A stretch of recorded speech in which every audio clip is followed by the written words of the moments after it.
Right, what's up? Wednesday, April 26, 2017. Rich Van Tassel with you. The Washington Wizards with a 103-99 victory over the Atlanta Hawks. This game was close throughout. You look, no quarter was more than 3 point differential. The fourth was 20 points apiece between each team. Atlanta won the first, lost the second and the third, and then tied the fourth quarter. So it was a tight game throughout. Some ebbs and flows in the middle of that, but for the most part, it was right there.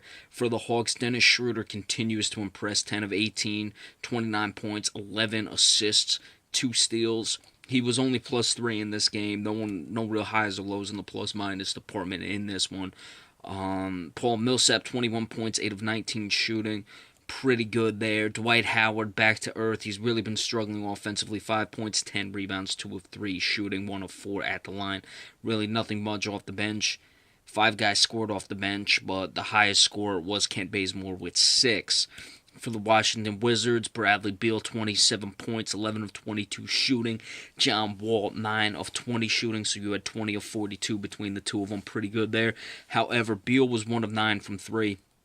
And Wall was 1 of 3 from 3, so that's 2 for 12. It was 27 points for Beal, 20 for John Wall. Otto Porter Jr., 17 points. Markieff Morris. Paul Millsap is still continually getting the best of him. Bogdan Bogdanovic, 4 for 7, 2 of 3 off the bench. He had 14 points. The rest of the bench, 2 for Brandon Jennings, 5 for Kelly Oubre Jr., and 5 for Jason Smith. So you see everything's really reflected in that 4-point score. It's very similar both ways. You had 2 guys scoring 20 in the starting lineups. You had 2 other guys in double figures for Atlanta, 1 other guy in double figures for the Washington Wizards. Back and forth, I thought there was some incredibly missed calls in this one, where Paul Millsap went to the hoop, and I thought he was fouled and fouled pretty hard. That the people talk about the last 2 minutes of a game. Can you make this call? Can you make that call? I mean, I don't know what the situation was, but he was fouled, and there were missed calls. And Schroeder, I believe, was another guy who drove the lane and got fouled. So that's something to keep an eye on. Atlanta's going back home. They've got to get Dwight Howard back involved offensively.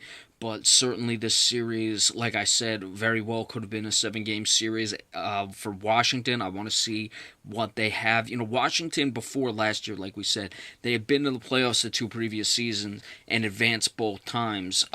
As far as taking the step forward, the further step forward, maybe a conference championship appearance, it would certainly start with winning in Game 6. Not that it matters as far as rest or anything like that. That's not how I'm looking at it, considering the Celtics-Bulls series can go. I just want to see if they can come out and end the team on the road. So let's keep an eye on that moving forward. But all in all, their backcourt was very well. You'd like to see the 3-point shooting improve, but they've not been a good 3-point shooting team all the way around. All right, so the Celtics and Bulls just started. When that goes final, we will, of course, give you the recap of that. Be sure to stay tuned. Remember, we also appreciate all subscriptions as well, all shares, and all that good stuff. So we'll see you in a little bit. Thank you all so much.